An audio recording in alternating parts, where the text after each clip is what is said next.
പിതാവിന്റെയും പുത്രന്റെയും പരിശുദ്ധാത്മാവിന്റെയും നാമത്തിൽ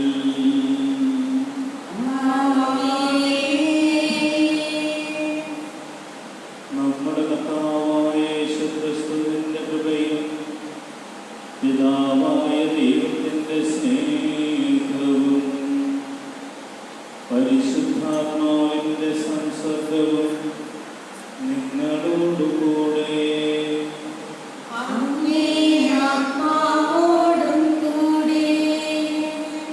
സഹോദരരെ, ദിവ്യരഹസ്യങ്ങൾ കൊണ്ടാടുന്നതിന് നാം യോഗ്യരാകേണ്ടതിന്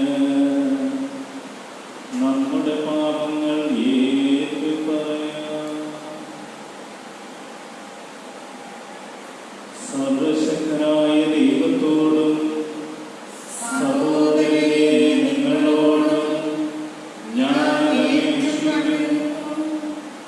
എന്തെന്നാൽ വിചാരത്താലും വാക്കാലും പ്രവൃത്തിയാലും ഉപേക്ഷയാലും ഞാൻ വളരെയേറെ പാപം ചെയ്തു പോയി. എന്റെ പിഴ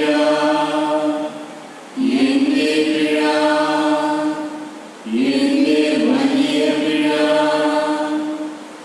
ആകയാൽ നിത്യകന്യകയായ പരിശുദ്ധ മറിയത്തോടും എല്ലാ മാലാഖമാരോടും വിശുദ്ധരോടും സഹോദരരെ നിങ്ങളോടും ഞാൻ അപേക്ഷിക്കുന്നു. എനിക്ക് വേണ്ടി നമ്മുടെ കർത്താവായ ദൈവത്തോട് പ്രാർത്ഥിക്കണമേ.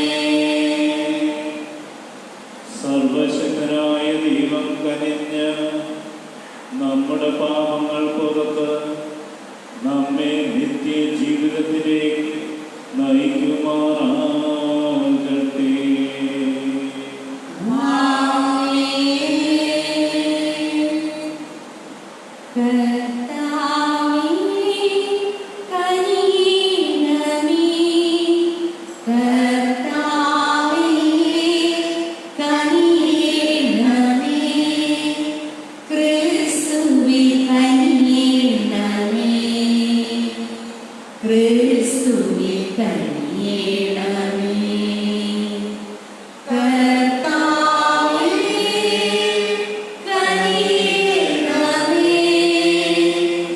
കർത്താവേ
സർവശക്തനത്തിനുമായ ദൈവമേ, സ്വർഗീയ സന്തോഷത്തിന്റെ പങ്കാളിത്തത്തിലേക്ക് ഞങ്ങളെ നയിക്കണമേ.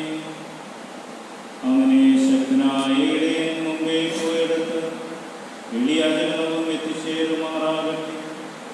അങ്ങയോടുകൂടെ പരിശുദ്ധാത്മാവുമായുള്ള ഐക്യത്തിൽ എന്നും ദൈവമായി ജീവിച്ചു വാഴുന്ന അങ്ങയുടെ പുത്രനും ഞങ്ങളുടെ കർത്താവുമായ യേശുക്രിസ്തു വഴി ഈ പ്രാർത്ഥന കേട്ടരുളേണമേ.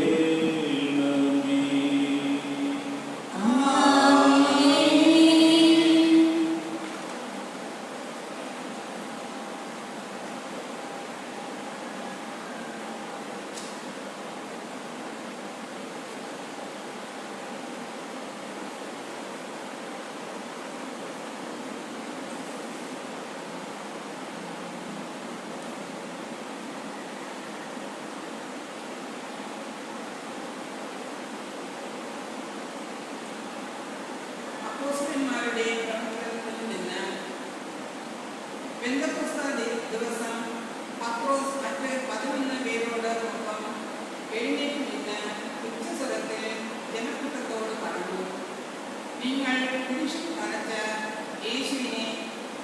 യേശുവിനെ ദൈവം കർത്താവും ക്രിസ്തുവുമാക്കി ഉയർത്തി എന്ന് ഇസ്രായേൽ ജനം മുഴുവനും വ്യക്തമായി അറിയട്ടെ. ഇത് കേട്ടപ്പോൾ അവർ ഹൃദയം മുഴുകി പത്രോസിനോടും മറ്റ് അപ്പോസ്തലന്മാരോടും ചോദിച്ചു, സഹോദരന്മാരെ, ഞങ്ങൾ എന്താണ് ചെയ്യേണ്ടത്? പത്രോസ് പറഞ്ഞു, നിങ്ങൾ പശ്ചാത്തപിക്കുവിൻ. പാപമോചനത്തിനായി എല്ലാവരും യേശുക്രിസ്തുവിന്റെ നാമത്തിൽ സ്നാനം സ്വീകരിക്കുവിൻ. പരിശുദ്ധാത്മാവിന്റെ ദാനം നിങ്ങൾക്ക് ലഭിക്കും. ഈ വാഗ്ദാനം നിങ്ങൾക്കും നിങ്ങളുടെ സന്താനങ്ങൾക്കും വിദൂരസ്ഥർക്കും നമ്മുടെ ദൈവമായ കർത്താവ് തന്റെ അടുക്കലേക്ക് വിളിക്കുന്ന എല്ലാവർക്കും ഉള്ളതാണ്. അവൻ മറ്റ് പല വചനങ്ങളാലും അവർക്ക് സാക്ഷ്യം നൽകുകയും ഈ ദുഷിച്ച തലമുറയിൽ നിന്ന് നിങ്ങളെ തന്നെ രക്ഷിക്കുവിൻ എന്ന് ഉപദേശിക്കുകയും ചെയ്തു. അവന്റെ വചനം ശ്രമിച്ചവർ സ്നാനം സ്വീകരിച്ചു. ആ ദിവസം തന്നെ 3000-ഓളം ആളുകൾ അവരോട് ചേർന്നു. കർത്താവിന്റെ വചനം. കർത്താവാണ് എന്റെ ഇടയൻ, എനിക്കൊന്നിനും കുറവുണ്ടാവുകയില്ല. കർത്താവാണ് എന്റെ ഇടയൻ, എനിക്കൊന്നിനും കുറവുണ്ടാവുകയില്ല. പച്ചയായ പുൽത്തകിടിയിൽ അവിടുന്ന് എനിക്ക് വിശ്രമം നൽകുന്നു. പ്രശാന്തമായ ജലാശയത്തിലേക്ക് അവിടുന്ന് എന്നെ നയിക്കുന്നു. അവിടുന്ന് എനിക്ക് ഉന്മേഷം നൽകുന്നു. കർത്താവാണ് എന്റെ ഇടയൻ, എനിക്കൊന്നിനും കുറവുണ്ടാവുകയില്ല.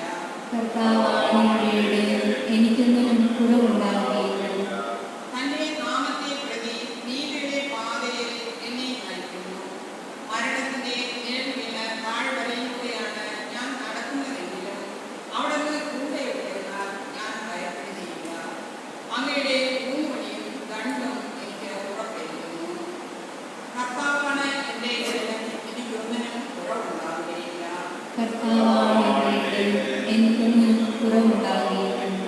എന്റെ ശത്രുക്കളുടെ മുമ്പിൽ അവിടുന്ന് എനിക്ക് എതിരൊരുക്കുന്നു. എന്റെ ശിരസ് തൈലം കൊണ്ട് അഭിഷേകം ചെയ്യുന്നു. എന്റെ പാനപാത്രം കവിഞ്ഞൊഴുകുന്നു. കർത്താവാണ് എന്റെ ഇടയൻ, എനിക്കൊന്നിനും കുറവുണ്ടാവുകയില്ല.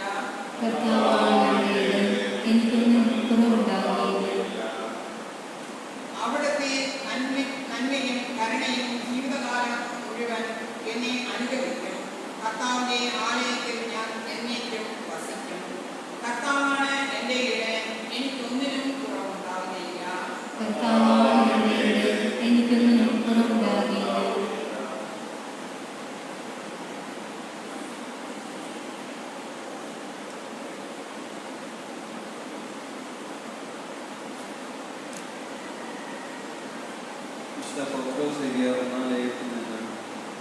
സഹോദരരെ, നിങ്ങൾ നന്മ ചെയ്തിട്ട് പീഡകൾ സഹിക്കേണ്ടി വന്നാൽ അത് ദൈവസന്നിധിയിൽ പ്രീതികരമാണ്. ഇതിനായിട്ടാണ് നിങ്ങൾ വിളിക്കപ്പെട്ടിരിക്കുന്നത്. എന്തെന്നാൽ ക്രിസ്തു നിങ്ങൾക്ക് വേണ്ടി സഹിക്കുകയും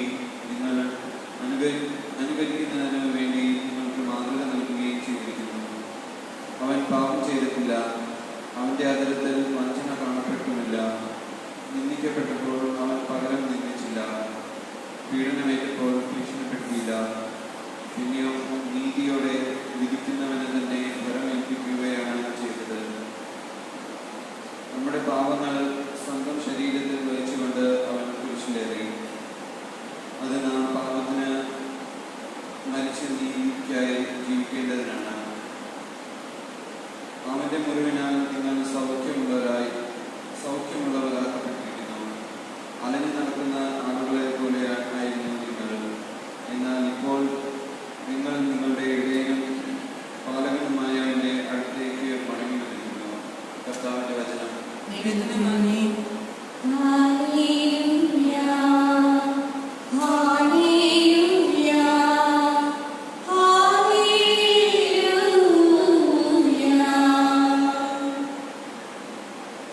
ഞാൻ നല്ല ഇടയനാണ് എന്ന് കർത്താവ് അരുളി ചെയ്യുന്നു. ഞാൻ എൻ്റെ ആളുകളെയും അവ എന്നെ അറിയുന്നു.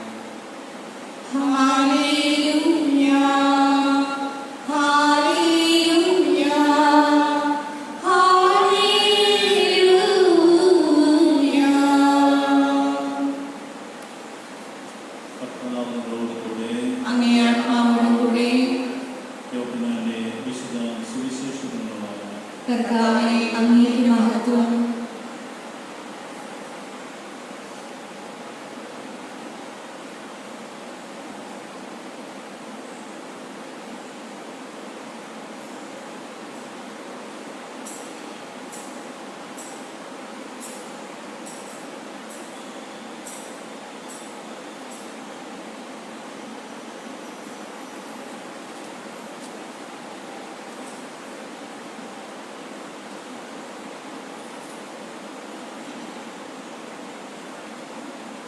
അക്കാലത്ത് യേശു ജനക്കൂട്ടത്തോട് അരുളി ചെയ്യുന്നു,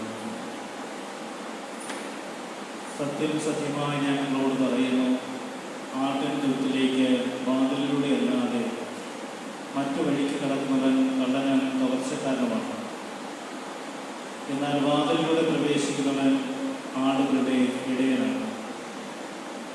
കാവൽക്കാരൻ അവന് വാതിൽ തുറന്നു കൊടുക്കുന്നു. ആടുകൾ അവൻ്റെ സ്വരം കേൾക്കുന്നു. അവൻ തൻ്റെ ആടുകളെ പേര് ചൊല്ലി വിളിക്കുകയും പുറത്തേക്ക് നയിക്കുകയും ചെയ്യുന്നു. തനിക്കുള്ളതിനെയെല്ലാം പുറത്തിറക്കിയിട്ട് അവൻ അവയ്ക്ക് മുൻപേ നടക്കുന്നു. അവൻ്റെ സ്വരം തിരിച്ചറിയുന്നത് കൊണ്ട് ആടുകൾ അവനെ അനുഗമിക്കുന്നു. അവ ഒരിക്കലും അപരിചിതനെ അനുഗമിക്കുകയില്ല. അന്യരുടെ സ്വരം അറിയാത്തതിനാൽ അവ അവരിൽ നിന്ന് ഓടിയകലും. യേശു അവരോട് ഈ ഉപമ പറഞ്ഞു. എന്നാൽ അവർ തങ്ങളോട് പറഞ്ഞതെന്തെന്ന് അവർ മനസ്സിലാക്കിയില്ല. അതുകൊണ്ട് യേശു വീണ്ടും പറഞ്ഞു, സത്യം സത്യമായി ഞാൻ നിങ്ങളോട് പറയുന്നു, ഞാനാണ് ആടുകളുടെ വാതിൽ. എനിക്ക് മുമ്പേ വന്നവരെല്ലാം കള്ളക്കാരും കവർച്ചക്കാരുമായിരുന്നു. ആടുകൾ അവരെ ശ്രമിച്ചില്ല. ഞാനാണ് വാതിൽ. എന്നിലൂടെ പ്രവേശിക്കുന്നവൻ രക്ഷ പ്രാപിക്കും. അവൻ അകത്ത് വരികയും പുറത്തു പോവുകയും മേച്ചിസ്ഥലം കണ്ടെത്തുകയും ചെയ്യും. മോഷ്ടിക്കാനും കൊല്ലാനും നശിപ്പിക്കാനുമാണ് കള്ളൻ വരുന്നത്.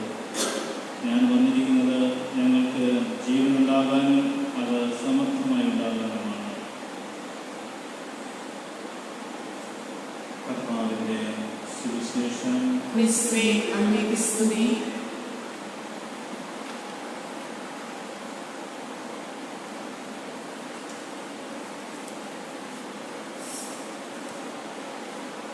ക്രിസ്തുവിൽ സ്നേഹവാത്സല്യമുള്ളവരെ,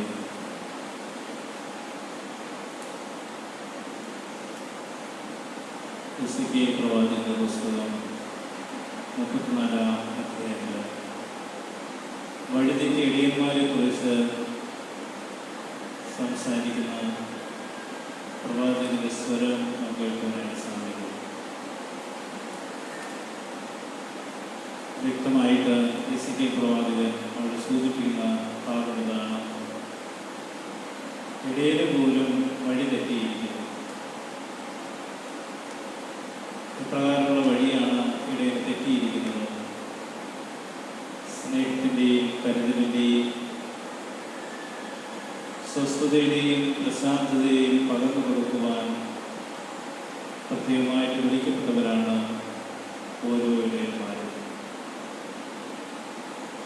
ചെറിയ സമൂഹം മുതൽ വലിയ സമൂഹത്തിലേക്ക് വരെ കടന്നു വരുമ്പോൾ ഒരു പ്രത്യേക ദൗത്യത്തിനായിട്ട് ദൈവം നമ്മൾ ഓരോരുത്തരെയും വിളിക്കുകയാണ്. നമ്മുടെ അടിസ്ഥാന ക്രൈസ്തവ സമൂഹങ്ങളായ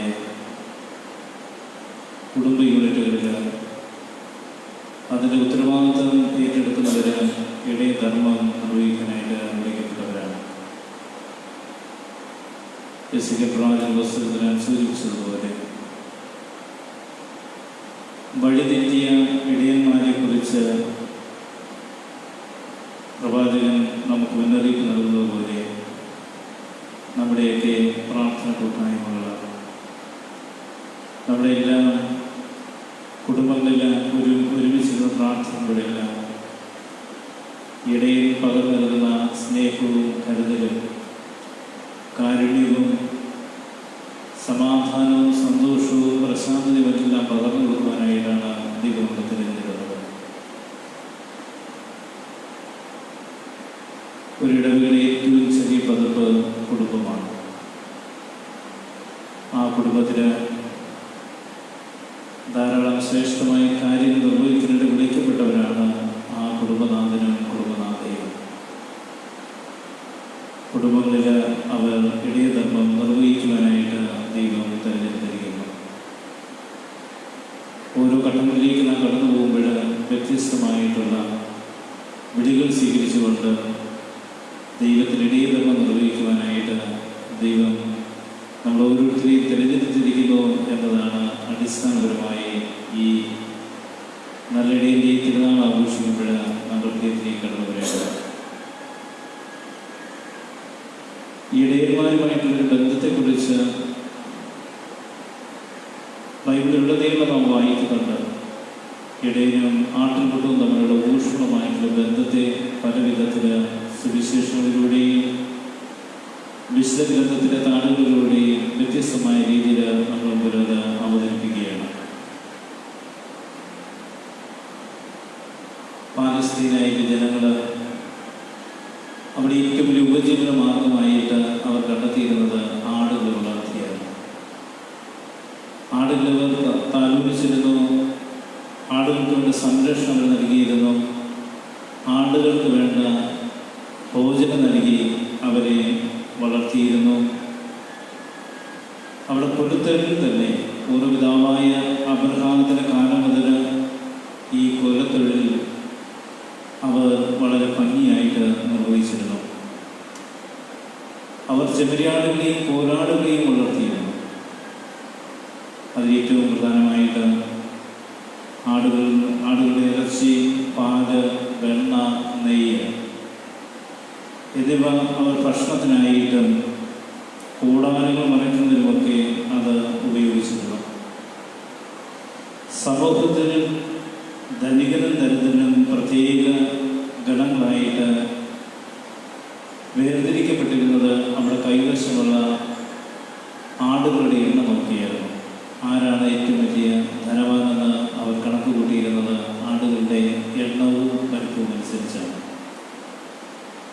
ധനികർക്ക് 100 കൂടുതൽ ആടുകൾ ഉണ്ടായിരിക്കുമ്പോൾ ദരിദ്രർക്ക് 100 താഴെ ആടുകൾ മാത്രമേ ഉണ്ടായിരുന്നുള്ളൂ. ആടുകൾക്ക് പരമപ്രധാനമായിട്ടുള്ള ഒരു പ്രാധാന്യമാണ് വിശുദ്ധ ഗ്രന്ഥത്തിൽ നാം വായിച്ചു കേൾക്കുന്നത്. ദേവാലയത്തിന് ബലിയർപ്പണത്തിന് പ്രത്യേകിച്ച് ദഹനബലി, പ്രായശ്ചിത്ത ബലി, സമാധാന ബലി എന്നിവയെല്ലാം അവർ അർപ്പിച്ചിരുന്നത് ആടുകളുടെ സഹായത്തോടെയാണ്. യഹൂദ ജീവിതത്തിൽ ആട് വളർത്തുന്നത് ഒരു ധനാഗമ മാർഗം മാത്രമായിരുന്നില്ല. ആടുകൾക്ക് യഹൂദരുടെ ജീവിതത്തിൽ വലിയ പങ്കുണ്ടായിരുന്നു. കാരണം ഓരോ ഇടയനും ആടുകളെ വ്യക്തിപരമായിട്ട് തിരിച്ചറിഞ്ഞിരുന്നു. തിരിച്ചറിയുക മാത്രമല്ല, അവയെ പേര് ചൊല്ലി അവർ വിളിച്ചിരുന്നു. മക്കളെപ്പോലെ അവർ താലോലിച്ച് അവരുടെ മുറിവുകൾ വച്ചു കെട്ടുകയും നല്ല മേച്ചിൽ പുറങ്ങളിൽ മേച്ചുമൊക്കെ അവരെ സംരക്ഷിച്ച് പോറ്റിയിരുന്ന ഒരു ചരിത്രമാണ് ഇസ്രായേലിൽ പറയാനായിട്ടുള്ളത്. ധനികരായിട്ടുള്ള ഇടയന്മാർ ആടുകളെ അവർ മേയിച്ചിരുന്നില്ല. പകരം അവർ കൂലിക്കാരെയാണ് അത് ആടുകളെ മേയ്ക്കുവാനായിട്ട് അവർ നിയോഗിച്ചിരുന്നത്. നല്ലിടയന്മാർ കൂലിക്കാരായിരുന്നില്ല. ആടുകളെ നോക്കുവാനായിട്ട് പരമേൽപ്പിക്കപ്പെട്ടിരിക്കുന്ന ആ ഇടയൻ കൂലിക്കാരനേക്കാൾ ഉപരിയായിട്ട് ആടുകളോടൊപ്പം വസിച്ചുകൊണ്ട് അവിടെ സ്വരം കേട്ടുകൊണ്ട് അവയെ താലോലിച്ചുകൊണ്ട് അവയ്ക്ക് ആവശ്യമായിട്ടുള്ള എല്ലാം നൽകിക്കൊണ്ട് അങ്ങേയറ്റം അവയെ സ്നേഹിച്ചിരുന്നു. ഇടയന്റെയും ആടുകളുടെയും കാര്യത്തിൽ പലപ്പോഴും പല പ്രഭാഷണങ്ങളും പ്രബോധനങ്ങളും ഒക്കെ ആടുകളെ ചൊല്ലിയാണ് അത് ദൈവജനത്തിന് കൈമാറിയിരുന്നത്. നമുക്കറിയാം, നാഥാൻ പ്രവാചകൻ രാജാക്കന്മാരുടെ 2-ാം പുസ്തകം 11-ാം അധ്യായത്തിൽ നമ്മൾ വായിക്കുന്നുണ്ട്. ദാവീദിന്റെ കുറ്റം ഏറ്റുപറയുവാനായിട്ട്, ദാവീദ് ചെയ്ത തെറ്റ് ചൂണ്ടിക്കാണിക്കുവാനായിട്ട് ദാവീദിനെ കുറ്റപ്പെടുത്തുവാൻ ഉപയോഗിച്ചത് തന്നെ ധനികനും ദരിദ്രനുമായ 2 ഇടയന്മാരുടെ കഥയാണ്. നല്ലിടയന് ആടുകളെ കുറിച്ചുള്ള വ്യഗ്രത ദൈവത്തിന് തൻ്റെ ജനത്തെക്കുറിച്ചുള്ള വ്യഗ്രതയുമായി അത് താരതമ്യപ്പെടുത്തി ധ്യാനിക്കണം. ദൈവജനത്തെ ആട്ടിൻ പറ്റം അജഗണം എന്നും ദൈവത്തെ ഇടയനെന്ന് വിളിക്കുന്നത് സാധാരണമായിരുന്നു. നേതാവില്ലാത്ത ജനം ഇടയനില്ലാത്ത ആടുകളെ പോലെയാണ്. അന്ത്യവിധി ചെവിരാടുകളെയും കോലാടുകളെയും തമ്മിൽ വേർതിരിക്കുന്നത് പോലെ മത നേതാക്കളെയും യഹൂദ സമുദായ നേതാക്കളെയും ഇടയന്മാരായിട്ട് ബൈബിൾ ചിത്രീകരിക്കുന്നു. ഇടയന്മാർ തങ്ങളുടെ കടമ നിർവഹിക്കാത്തതിനെ അങ്ങേയറ്റം നിശ്ചിതമായിട്ട് വിശുദ്ധ ഗ്രന്ഥം വിമർശിക്കുന്നുണ്ട്. ഇത്തരം ഇടയന്മാർക്ക് വധശിക്ഷയാണ് ലഭിക്കുക എന്ന് ജെറമ്യാ പ്രവചനത്തിന്റെ പുസ്തകത്തിൽ പറയുന്നത്. നമ്മൾ ഏറ്റെടുക്കുന്ന ആ കടമ പരിപൂർണ വിശ്വസ്തയോടുകൂടി നാം നിർവഹിക്കാനായിട്ട് നാം മുൻകൈയെടുക്കുന്നില്ലെങ്കിൽ, നമ്മളത് നിർവഹിക്കുന്നില്ലെങ്കിൽ, അത് ജെറമ്യാ പ്രവചന പുസ്തകം 22-ാം അധ്യായത്തിലും 25-ാം അധ്യായത്തിലും ആ ഇടയന്മാർക്ക് ദൈവം കൊടുക്കുന്നത് വധശിക്ഷയാണ്. കാരണം പുതിയ ദൈവത്തിൽ സ്വയം നല്ലിടയനായിട്ട് വിശേഷിപ്പിക്കുന്ന യേശു കള്ളന്മാരായ ഇടയന്മാരെ വിമർശിക്കുകയും അവരെപ്പറ്റി മുൻകരുതലുകൾ വേണമെന്ന് ദൈവജനത്തെ ഓർമ്മിപ്പിക്കുകയും ചെയ്യുന്നുണ്ട്. സഭയുടെ ഇടയന്മാരും യേശുവാകുന്ന നല്ലിടയന്റെ പിൻഗാമികളാകേണ്ടവരാണ്. അജപാലക ഉത്തരവാദിത്വം പത്രോസിനെ ഏൽപ്പിച്ചുകൊണ്ട് യേശു പറയുന്നത് പ്രകാരമാണ്. യോഹന്നാന്റെ സുവിശേഷം 21-ാം അധ്യായം 15 മുതൽ 17 വരെയുള്ള വചനങ്ങളൊക്കെ എന്റെ കുഞ്ഞാടുകളെ മേയ്ക്കുക. സാർവത്രിക സഭയുടെ ഇടയനായ പത്രോസിന്റെ പിൻഗാമിയായ ഫ്രാൻസിസ് പാപ്പ നമ്മെ ഉദ്ബോധിപ്പിക്കുന്ന ഇപ്രകാരമാണ്: ഇടയന് ആടുകളുടെ മണം വേണമെന്നാണ്. വൈദികരും സന്യസ്തരും മാത്രമല്ല, അന്മായ നേതൃത്വമെല്ലാം ദൈവജനത്തിന് നല്ല ഇടയന്മാരാകാനായിട്ട് യേശുവിനാൽ വിളിക്കപ്പെട്ടവരാണ്. അതാണ് ഞാൻ ആരംഭത്തിൽ സൂചിപ്പിച്ചത്. നമ്മുടെ ചെറു സമൂഹങ്ങളിൽ പോലും ഇടയന്മാർ ആടുകളെ തിരിച്ചറിയണം. അവിടെ പ്രയാസങ്ങളിൽ പങ്കുചേരണം, അവിടെ സന്തോഷത്തിൽ പങ്കുചേരണം. ഒരു കുടുംബത്തെ മുഴുവനായിട്ട് മനസ്സിലാക്കുവാനായിട്ട് ഉത്തരവാദിത്തം ഏറ്റെടുത്ത് എല്ലാവരും തയ്യാറാകുമ്പോഴാണ് ഇടയധർമ്മം അതിന് പൂർണ്ണതയിലെത്തുന്നത്. ഒരു ദിവസം പകൽ മുഴുവൻ ആടുകളെ മേയിച്ചതിന് ശേഷം ഇടയന്മാർ ആടുകളെ ആടിയിലാക്കും. രാത്രി മാത്രം വളരെ സജീവമായി ഇറങ്ങുന്ന ചെന്നായ്ക്കളിൽ നിന്ന് അവർക്ക് സംരക്ഷണം നൽകാനുണ്ട്. ആടിൽ ആടുകൾ വളരെ സുരക്ഷിതരാണ്. അതുകൊണ്ട് തന്നെ കുറേ ഇടയന്മാർ ഒരുമിച്ചാണ് തങ്ങളുടെ ആടുകൾക്കായി ഒരാല പങ്കുവയ്ക്കുന്നത്. സ്നേഹത്തിൻ്റെയും സൗഹൃദത്തിൻ്റെയും അടയാളമാണ്. ഒരു കൂട്ടായി വസിക്കുവാൻ, ആ ആടുകളെ മുഴുവനും മേയ്ക്കുവാൻ, അവർ പരിപൂർണമായിട്ട് സംരക്ഷണം നൽകുവാൻ ഇടയന്മാർ അവരോടൊപ്പം ഉണ്ടായിരുന്നു. യേശുവാണ് ആടുകളുടെ വാതിൽ എന്ന് പറയുമ്പോൾ അർത്ഥമാക്കുന്നത് ദൈവജനത്തിൻ്റെ സുരക്ഷയ്ക്ക് മറ്റൊരു വാതിലില്ല. ക്രൈസ്തവരെ നമ്മെ സംബന്ധിച്ചിടത്തോളം ക്രിസ്തുവാകുന്ന വാതിലൂടെ പ്രവേശിക്കാനായിട്ട് നമുക്ക് സാധിക്കുമ്പോഴാണ് നാം നമ്മുടെ ജീവിതത്തിൽ ധന്യരായി തീരുന്നത്. എപ്പോഴും നമ്മുടെ ജീവിതത്തിലുടനീളം നാം ശ്രദ്ധിക്കുന്ന കാര്യം ഇതാണ്: ആടുകളും ഇടയനും തമ്മിലുള്ള ബന്ധം അത് ഹൃദയബന്ധമാണ്. രണ്ട് ഹൃദയങ്ങൾ പരസ്പരം അറിയുന്നുണ്ട്. പരിശുദ്ധ അമ്മ ഈശോയെ രണ്ടുപേരും ഹൃദയത്തിൽ പരസ്പരം അറിഞ്ഞതുപോലെ അറിയുവാനായിട്ട് ദൈവം നമ്മളെ തിരഞ്ഞെടുത്തതാണ് ഇടയധർമ്മം. അതുകൊണ്ട് തന്നെ ഇടയൻ അവരെ പേര് ചൊല്ലി വിളിക്കുവാനാണ് കൂടുതൽ ഇഷ്ടപ്പെടുന്നത്. ഒരു വ്യക്തിയെ പേര് ചൊല്ലി വിളിക്കുകയാണ്. ദൈവത്തിൻ്റെ ശുശ്രൂഷയ്ക്കാനായിട്ട് വിളിക്കുന്നത് പേര് ചൊല്ലിയാണ്. നമ്മുടെ സാമൂഹ്യ പ്രവചന പുസ്തകത്തിൽ വായിക്കുന്നുണ്ട് എപ്രകാരമാണ് സാമൂഹ്യ ദൈവം വിളിക്കുന്നത്. പേര് ചൊല്ലി വിളിക്കുന്ന ദൈവത്തിൻ്റെ സ്നേഹം മറ്റുള്ളവർക്ക് പകർന്നു കൊടുക്കുമ്പോഴാണ് ഇടയധർമ്മത്തിന് പൂർണ്ണതയുണ്ടാകുന്നത്. സ്നാപയോഹന്നാൻ ഈ ലോകത്തിന് പരിചയപ്പെടുത്തി കൊടുക്കുന്നത് ലോകത്തിൻ്റെ പാപം നേരുന്ന ദൈവത്തിൻ്റെ കുഞ്ഞാണ്. ഇവൻ വരികയായിട്ട് ദൈവത്തിന് സമർപ്പിക്കപ്പെടേണ്ടവരാണ്. ഈ ലോകത്തിന് മുഴുവൻ പാപങ്ങൾ വഹിക്കേണ്ടവരാണ്.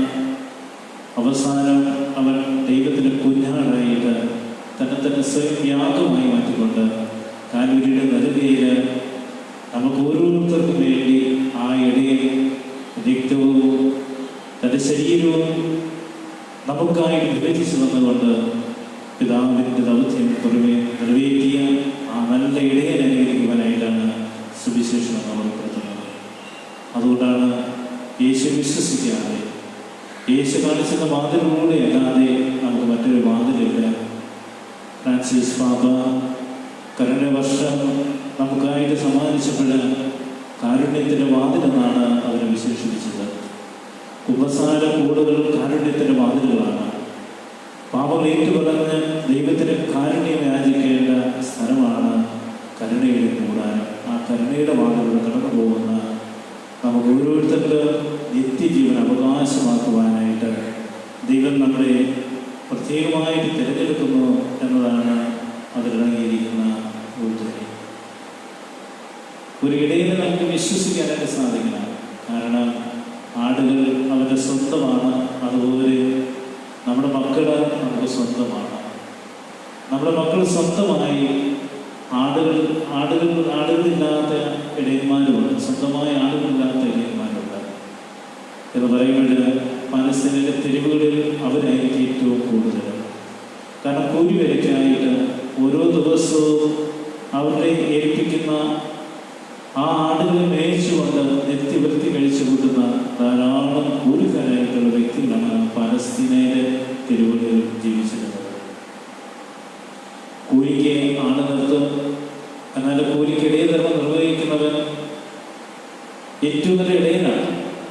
അത് ഏറ്റവും നല്ല ഇടയനായിട്ട് ആ ഇടയനെ കണക്കാക്കേണ്ടി വരുന്നത് യേശു നമുക്ക് വേണ്ടി ജീവൻ ബലിയർപ്പിച്ചുകൊണ്ട് നമ്മുടെ പാപത്തിന് പരിഹാരം ചെയ്തതുപോലെ തന്നെ ഏൽപ്പിക്കുന്ന ആടുകൾക്ക് സ്വന്തമായുള്ള നല്ല ഇടയനായ ക്രിസ്തു അവയ്ക്ക് വേണ്ടി സ്വയം ജീവൻ നൽകുന്നത് പോലെ തന്നെ സമർപ്പിച്ചതുപോലെ ഒരിടയൻ തൻ്റെ ആടുകൾക്ക് വേണ്ടി ജീവൻ ബലിയർപ്പിക്കണം. അപ്രകാരം ബലിയർപ്പിക്കുന്ന ഒരു ഇടയനെയാണ് യഥാർത്ഥ ഇടയനായിട്ട് യേശു നമ്മൾ അവതരിപ്പിക്കുന്നത്. 99-നെയും വിട്ടുപേക്ഷിച്ചുകൊണ്ട് ആ സുരക്ഷിതത്തെക്കാൾ ഏറ്റവും വലിയ സുരക്ഷിതത്വം ഒരു ലാഭവും നോക്കാതെ ആ ഇടയൻ കടന്നു പോകുന്നത് നഷ്ടപ്പെട്ട ആടിൻ്റെ അടുത്തേക്കാണ്. 99-നെയും വിട്ടുപേക്ഷിച്ചുകൊണ്ട് ഒന്നിനെ തേടിപ്പോകുന്ന കരുണാതരമായ സ്നേഹത്തിൻ്റെ അടയാളമായിട്ട് ഇടയൻ നിലകൊള്ളുകയാണ്. അതുകൊണ്ട് തന്നെ ചുങ്കക്കാരായ മത്തായി വിശേഷിപ്പിക്കുന്ന പ്രകാരമാണ് സക്കുവേസിന് ശാന്തി നൽകിയ പോലെ ആ ചുങ്കക്കാരായ മത്തായി ഉയർത്തിയത് ചുങ്കക്കാശിൻ്റെ പാലത്താൻ വെളിയിൽപ്പോയ സക്കുവേസിന് മുങ്ങിപ്പോകാൻ ശാന്തി കൊടുത്തുകൊണ്ട് സക്കുവേസിനെയും ദൈവം തൻ്റെ ഇടയധർമ്മത്തിലേക്ക് വിളിക്കുകയാണ്. പത്രോസിൻ്റെ ജീവിതത്തിൽ നാം കണ്ടുമുട്ടുന്നത് അത് തന്നെയാണ്. കൈപിടിച്ചുയർത്തുന്ന ആദിയിലേക്ക് സുരക്ഷിതമായി ശാന്തതയിലേക്ക് കൊണ്ടുപോകുവാൻ സാധിക്കുന്ന ദൈവത്തിൽ ആശ്രയിച്ചുകൊണ്ട് ആ അജഗണത്തെ നയിക്കുവാനുള്ള പരിപൂർണ്ണമായ ഉത്തരവാദിത്വം പത്രോസിന് ദൈവം നൽകുന്നത് ആ ഇടയിലെ കഴിവുകൾ നോക്കിയല്ല, ആ ഇടയിൽ ഏൽപ്പിക്കുന്ന ദൗത്യം അവൻ പരിപൂർണമായിട്ട് നിർവഹിക്കാനായിട്ട് ദൈവം കൂടെ ഉണ്ടെങ്കിൽ സാധിക്കാം എന്ന പത്രോസിന്റെ തിരിച്ചറിവിലേക്ക് ദൈവം കൊണ്ടുവരികയാണ്. അപ്രകാരം നമ്മുടെ ഓരോരുത്തരെയും വാതില് നാം ജീവിക്കേണ്ട ശിഷ്ടകാലം മുഴുവനും നമ്മുടെ വാതില് യഥാർത്ഥമായിട്ടുള്ള വാതില് ക്രിസ്തുവാകുമെന്ന യാഥാർത്ഥ്യം മനസ്സിലാക്കിക്കൊണ്ട് നമ്മുടെ രക്ഷയ്ക്കായിട്ട് ജീവൻ നൽകിയ ക്രിസ്തുവിനെ ആ യേശുവിന്റെ ഹൃദയത്തിലേക്ക് ഓരോ ദിവസവും സ്നേഹത്തിൻ്റെ ആർദ്രമായ ഭാവത്തോടുകൂടി കരുണയുടെ മുഖത്തോടുകൂടി മറ്റുള്ളവർക്ക് കാണിച്ചു കൊടുക്കുവാൻ, നമ്മുടെ ജീവിതം കൊണ്ട് അത് ധന്യമാക്കുവാൻ ദൈവത്തിൻ്റെ കരങ്ങളിൽ നമ്മൾ ഓരോരുത്തരെയും കൂടെ സമർപ്പിച്ചുകൊണ്ട് നമുക്ക് ഇവരെയും പ്രത്യേകമായിട്ട് പ്രാർത്ഥിക്കാം. ഏറ്റവും മഹത്വമുള്ള ആല എന്ന് പറയുന്നത് നമ്മുടെ വീട് തന്നെയാണ്. ആ വീടിൻ്റെ ഗന്ധവും സുഗന്ധവും തിരിച്ചറിയാൻ ദൈവം അനുവദിച്ച സമയമാണ്. ആ സമയത്തിലൂടെയാണ് നാം ഓരോരുത്തരും കടന്നു പോകുന്നത്. ആ ഫലമേൽപ്പിക്കപ്പെട്ട നാം ഓരോരുത്തരും ആ ദൗത്യം നിർവഹിച്ചുകൊണ്ട് ദൈവത്തെ മുഖത്തപ്പെടുത്താൻ അതിൻ്റെ കൃപയ്ക്കും അനുഗ്രഹത്തിനായിട്ട് ഈ ബലി നമുക്ക് പ്രത്യേകം പ്രാർത്ഥിക്കുകയും ചെയ്യാം.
ദൈവത്തിൽ ഞാൻ വിശ്വസിക്കുന്നു.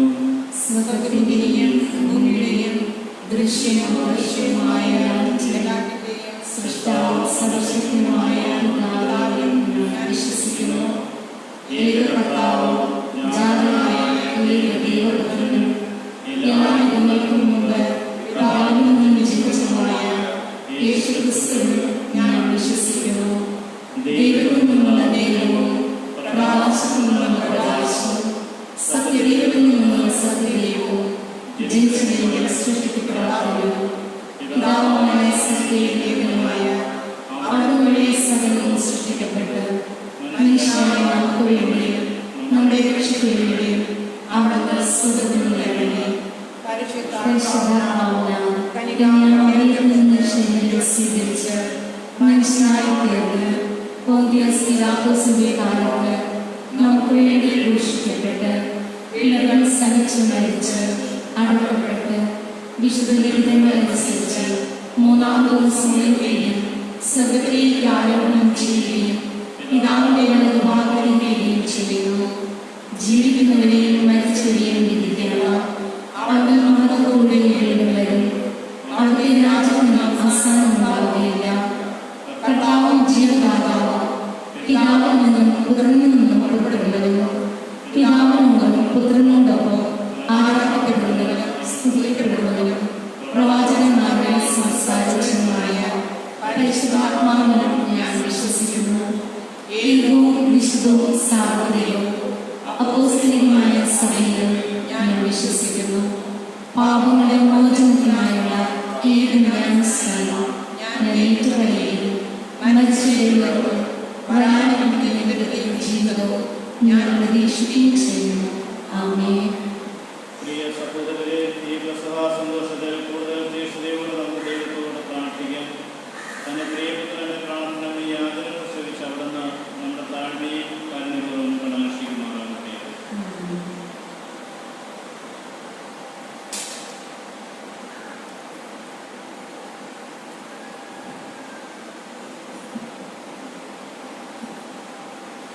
ദൈവമേ, പരിശുദ്ധ പിതാവ് ഫ്രാൻസിസ് പാപ്പായി, ഞങ്ങളുടെ രൂപത അധ്യക്ഷനെയും മറ്റെല്ലാ മെത്രാന്മാരെയും വൈദികരെയും സന്യസ്തരെയും അനുഗ്രഹിക്കണമേ.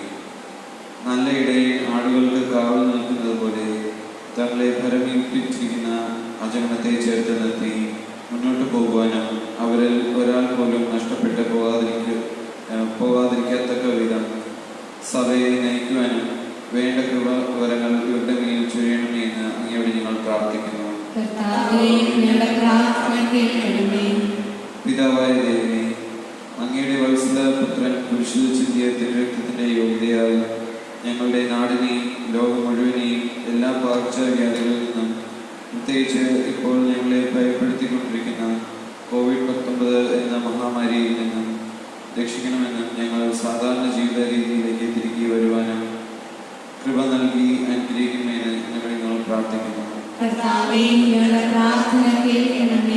സർവശക്തനായ പിതാവേ, ഈ ദിവ്യബലിയിൽ പങ്കുകൊള്ളുന്ന ഞങ്ങൾ ഓരോരുത്തരെയും സമർപ്പിക്കുന്നു. നല്ല ഇടയനായ അങ്ങേ തിരുക്കുമാരന്റെ ശബ്ദം തിരിച്ചറിഞ്ഞുകൊണ്ട് ഞങ്ങളുടെ വിളിക്കനുസൃതമായ ജീവിതം നയിക്കുവാൻ ഞങ്ങളെ അനുഗ്രഹിക്കണമെന്ന് അങ്ങയോട് ഞങ്ങൾ പ്രാർത്ഥിക്കുന്നു. സ്നേഹനാഥ, മദ്യത്തിനും മയക്കുമരുന്നിനും അടിമകളായ എല്ലാവരെയും സമർപ്പിക്കുന്നു.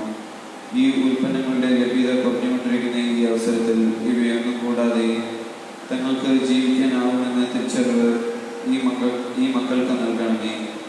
ഇവരുടെ കുടുംബങ്ങളിൽ ഇപ്പോൾ അനുഭവപ്പെടുന്ന ശാന്തിയും സമാധാനവും എന്നും നിലനിൽക്കുവാൻ ഈ ദുശീലങ്ങളെ പാടെ ഉപേക്ഷിക്കാനുള്ള ഉൾപ്രേരണ നൽകി ഇവരെ അനുഗ്രഹിക്കണമെന്ന് അങ്ങയോട് ഞങ്ങൾ പ്രാർത്ഥിക്കുന്നു. ജീവിതദാതാവായ ദൈവമേ, ശുദ്ധീകരണ സ്ഥലത്ത് വേദന അനുഭവിക്കുന്ന എല്ലാ ആത്മാക്കളുടെയും മേൽ കരുണ അയക്കണമേ.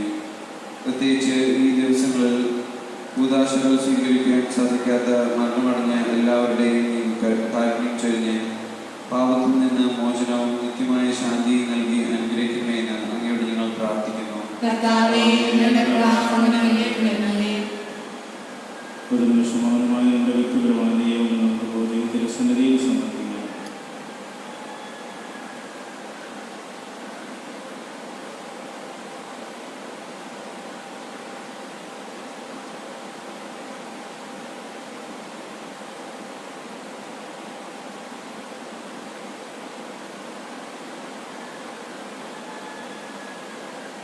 ദൈവമേ, ഈ കാലയളവിലെ മനുഷ്യന്റെ ജീവിതം നിരവധി ആവശ്യങ്ങളുടെ സമ്മർദ്ദത്തിന് വിധേയമാണെന്ന് അങ്ങ് അറിയുന്നത്.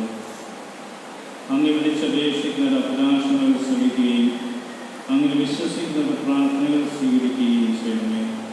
ഞങ്ങളുടെ കർത്താവായ ക്രിസ്തു വഴി ഈ പ്രാർത്ഥന കേട്ടരുളണമേ.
എന്നീ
സഹോദരരെ, എൻ്റെയും നിങ്ങളുടെയും ബലി സർവശക്തനും പിതാവുമായ ദൈവത്തിന് സ്വീകാര്യമാകുന്നതിന് വേണ്ടി പ്രാർത്ഥിക്കുകയും കർത്താവിന്റെ നാമത്തിന്റെ സ്തുതിക്കും മഹിമയ്ക്കും നമ്മുടെ അവിടുത്തെ തിരുസഭ മുഴുവൻ നന്മയ്ക്കുമായി അങ്ങേ കരങ്ങളിൽ നിന്നും ഈ ബലി സ്വീകരിക്കുമാറാകട്ടെ.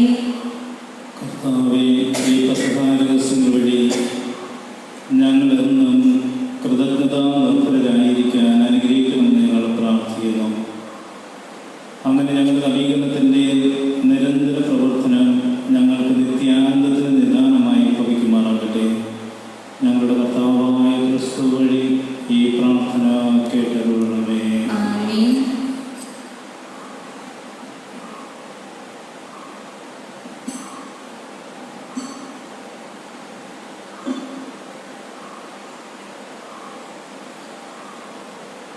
കർത്താവ് നിങ്ങളോടുകൂടെ. ആത്മാവോടും കൂടെ. ഹൃദയങ്ങൾ ഉയർത്തുവിൻ. കർത്താവിലേക്ക് ഞങ്ങൾ ഉയർത്തിയിരിക്കുന്നു. നമ്മുടെ കർത്താവായ ദൈവത്തിന് നന്ദി പ്രകാശിപ്പിക്കാം. അത് ഉചിതവും ന്യായവുമത്രേ. കർത്താവേ, എല്ലാ കാലത്തും വിശിഷ്യ ഞങ്ങളുടെ പെസഹാ കുഞ്ഞാടായ ക്രിസ്തു ബലിയർപ്പിക്കപ്പെട്ട ഈ കാലയളവിൽ അങ്ങയെ മഹാമഹിമയോടെ ഏറ്റുപറയുന്നത് യഥാർത്ഥത്തിൽ ഉചിതവും ന്യായവും യോഗ്യവും രക്ഷാകരവുമാണല്ലോ. എന്തെന്നാൽ അവിടുന്നാണ് ലോകത്തിന്റെ പാപങ്ങൾ നീക്കുന്ന കുഞ്ഞാട്. അവിടുന്ന് മരിച്ചുകൊണ്ട് ഞങ്ങളുടെ മരണം സംഹരിക്കുകയും ഉത്ഥാനം ചെയ്തുകൊണ്ട് ജീവൻ പുനരുദ്ധരിക്കുകയും ചെയ്തു.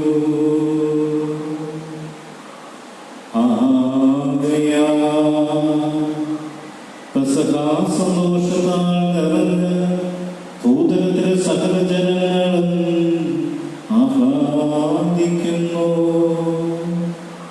മാത്രമല്ല, ഉന്നത ശാക്തികന്മാരും മാലാഖവൃന്ദങ്ങളും അഭിരാമം സ്തുതിച്ചുകൊണ്ട് അങ്ങേ മഹത്വത്തിന്റെ ഗീതം ഒന്ന് ചേർന്ന് ആലപിക്കുന്നു. പരിശുദ്ധൻ, പരിശുദ്ധൻ, പരിശുദ്ധൻ, സൈന്യങ്ങളുടെ കർത്താവാം ദൈവം പരിശുദ്ധൻ, ദൈവം പരിശുദ്ധൻ. നീ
കർത്താവേ, അങ്ങ് സത്യമായും പരിശുദ്ധനാകുന്നു.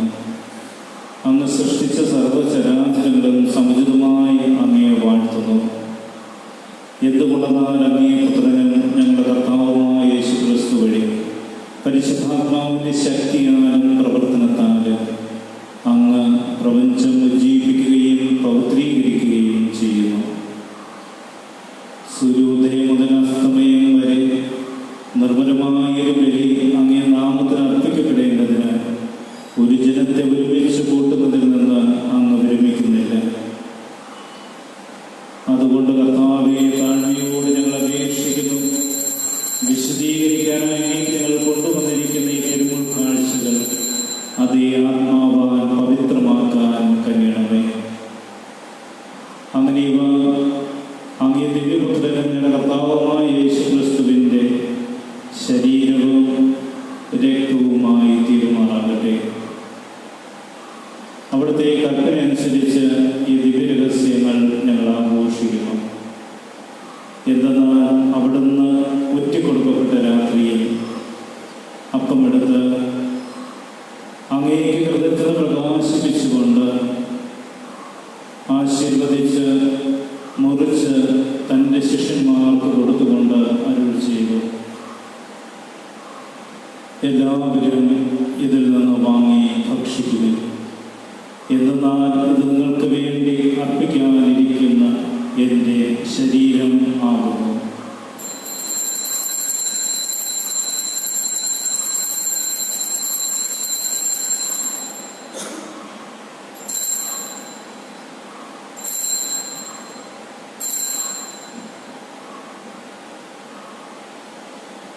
അപ്രകാരം തന്നെ അത്താഴം കഴിഞ്ഞ് പാനപാത്രമെടുത്ത് വീണ്ടും അങ്ങേക്ക് കൃതജ്ഞത പ്രകാശിപ്പിച്ച് ആശീർവദിച്ച് തന്റെ ശിഷ്യന്മാർക്ക് കൊടുത്തുകൊണ്ട് അരുൾ ചെയ്തു, എല്ലാവരും വാങ്ങി ഇതിൽ നിന്ന് കുടിക്കുവിൻ. എന്തെന്നാൽ ഇത് നിങ്ങൾക്ക് വേണ്ടിയും അനേകർക്ക് വേണ്ടിയും പാപമോചനത്തിനായി ചിന്തപ്പെടാനിരിക്കുന്ന എൻ്റെ രക്തത്തിൻ്റെ നവീനവും സനാതനവുമായ ഉടമ്പടിയുടെ പാനപാത്രമാകുന്നു. ഇത് നിങ്ങൾ എൻ്റെ ഓർമ്മയ്ക്കായി ചെയ്യുക.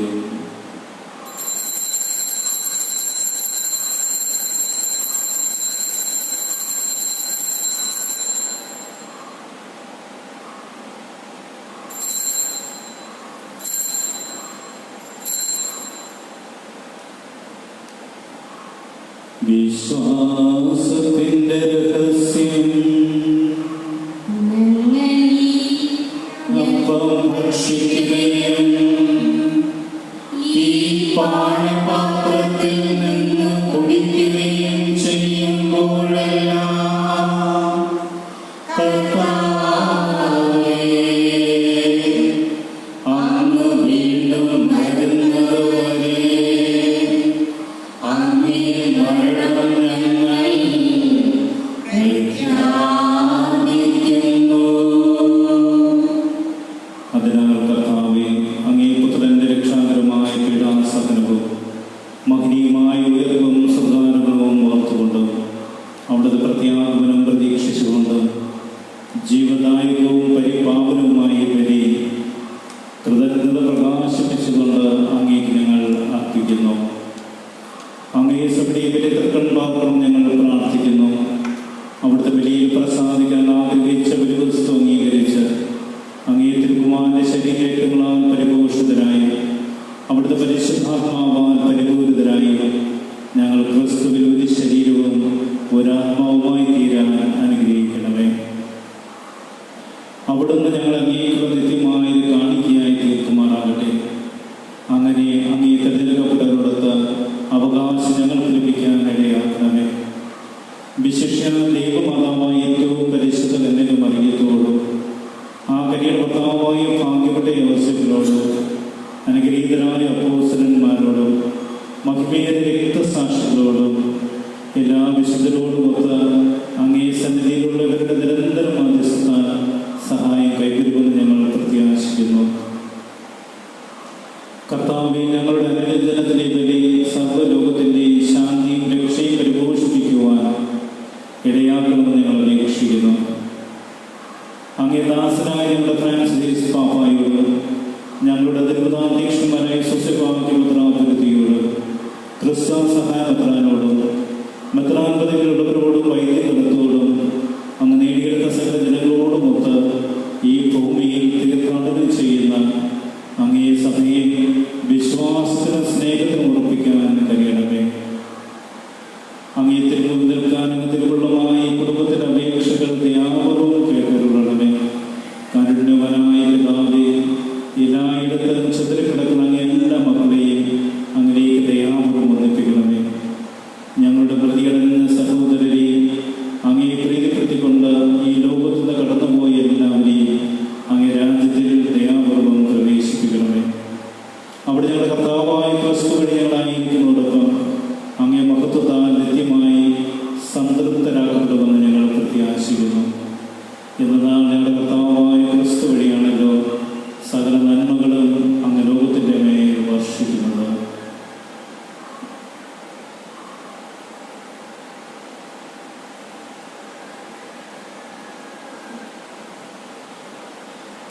ക്രിസ്തുവിലൂടെ, ക്രിസ്തുവിനോടുകൂടെ, ക്രിസ്തുവിൽ തന്നെ സർവശക്തനായ ദൈവവും പിതാവുമായ അങ്ങേക്ക് പരിശുദ്ധാത്മാവുമായുള്ള ഐക്യത്തിൽ എല്ലാ ബഹുമതിയും മഹത്വവും എന്നും എന്നേക്കും.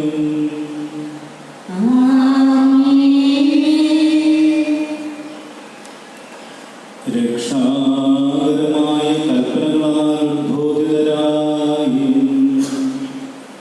ദിവ്യോപദേശത്താൽ രൂപവൽകൃതരായും നിർഭയം നമുക്ക് ഏറ്റുപാടാം.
സമാധാനം ഞാൻ നിങ്ങൾക്ക് നൽകുന്നു, എൻ്റെ സമാധാനം നിങ്ങൾക്ക് ഞാൻ തരുന്നു എന്ന് അങ്ങേ അപ്പോസ്തലന്മാരോട് അരുളിച്ചെയ്ത കർത്താവായ യേശു ക്രിസ്തുവേ, ഞങ്ങളുടെ പാപങ്ങളെല്ലാം പിന്നെയോ അങ്ങേ സഭയുടെ വിശ്വാസം നിർത്തണം പാർത്ത് അങ്ങേ തിരുവുള്ളമനുസരിച്ച് സഭയ്ക്ക് സമാധാനവും ഐക്യം നൽകാൻ കഴിയണമേ.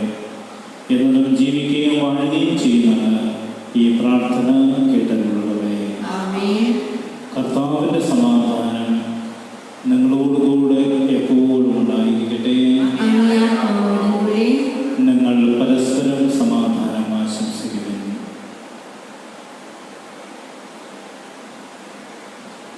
ലോകത്തിൻ പാപങ്ങൾ നീക്കി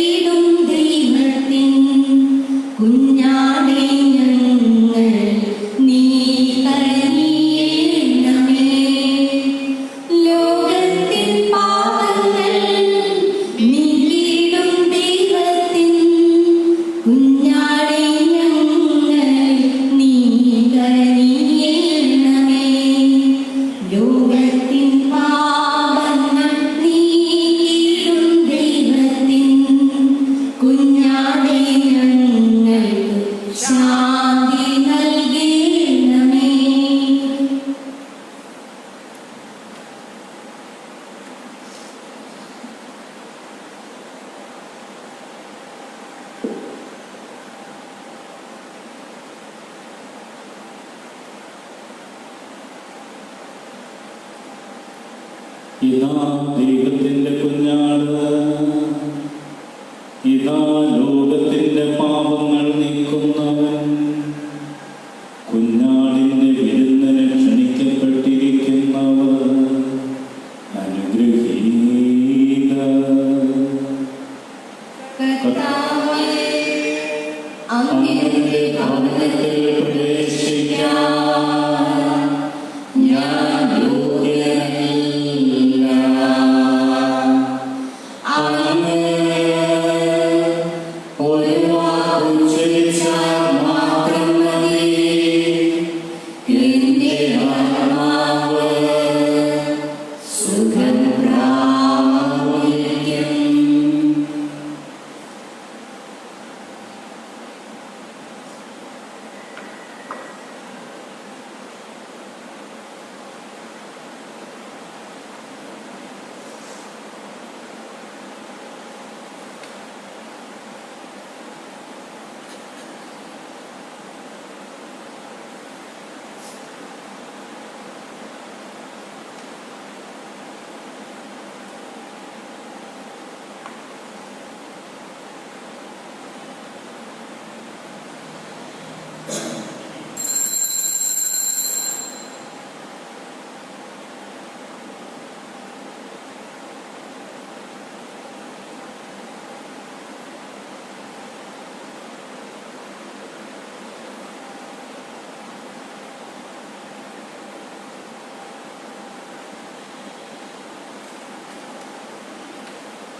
ഇന്നോളമെന്നെന്നും വീണാലും കണ്ണീരൊപ്പി രാഗീരം പാടുന്ന കാരുണ്യമേ, കാണാതെ പോകുമ്പോൾ തേടുന്നു പേരും ചൊല്ലി മാതാവേ കാണുമെന്ന് വാത്സല്യമേ.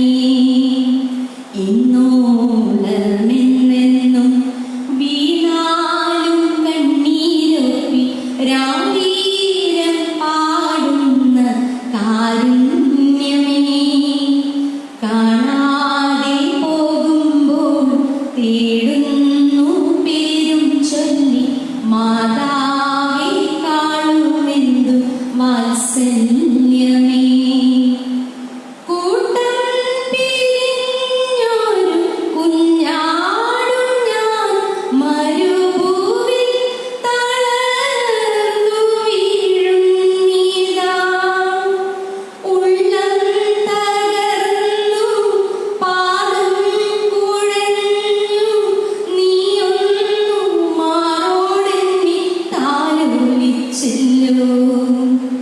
ഇന്നോളമെന്നെന്നും വീണാലും കണ്ണീരൊപ്പി രാഗീരം പാടുന്ന കാരുണ്യമേ, കാണാതെ പോകുമ്പോൾ തേടുന്നു പേരും ചൊല്ലി മാതാവേ കാണുമെന്നു വാത്സല്യമേ.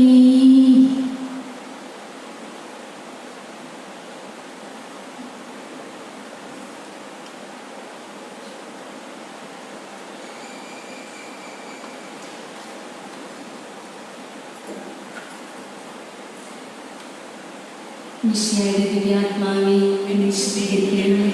മിശിഹായുടെ തിരുശരീരമേ എന്നെ രക്ഷിക്കണമേ. മിശിഹായുടെ തിരുരക്തമേ എന്നെ ലഹരി പിടിപ്പിക്കണമേ.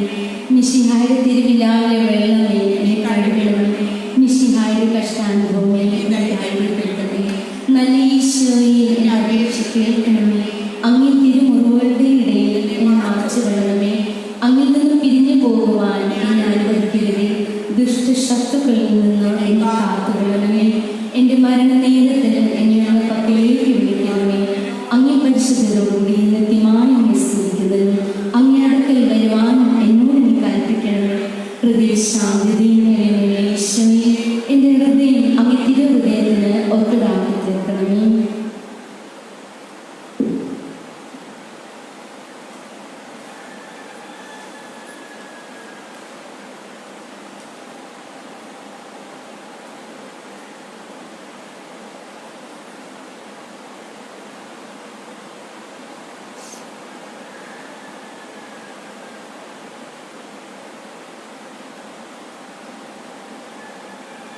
നമുക്ക് പ്രാർത്ഥിക്കാം.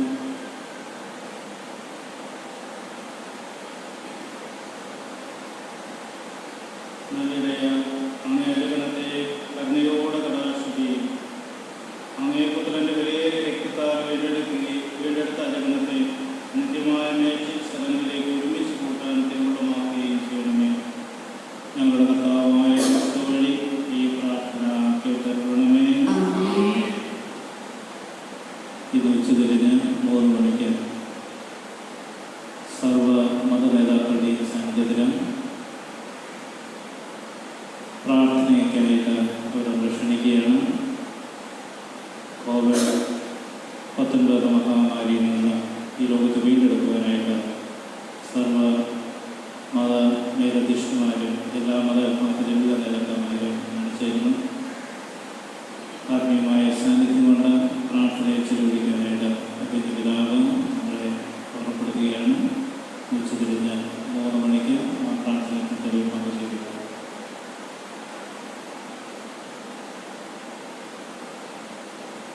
കർത്താവ് നമ്മളോടുകൂടെ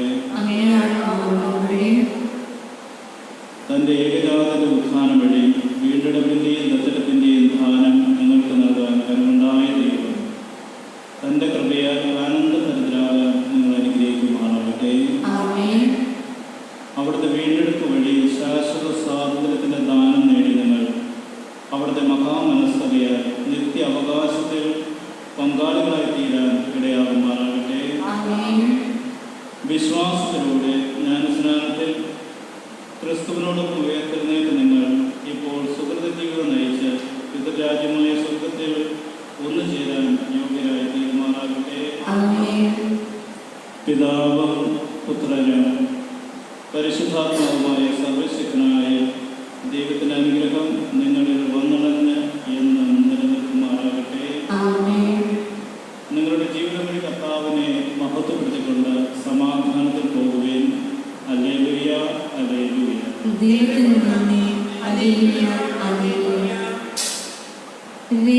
കണ്ണീരൊഴുക്കി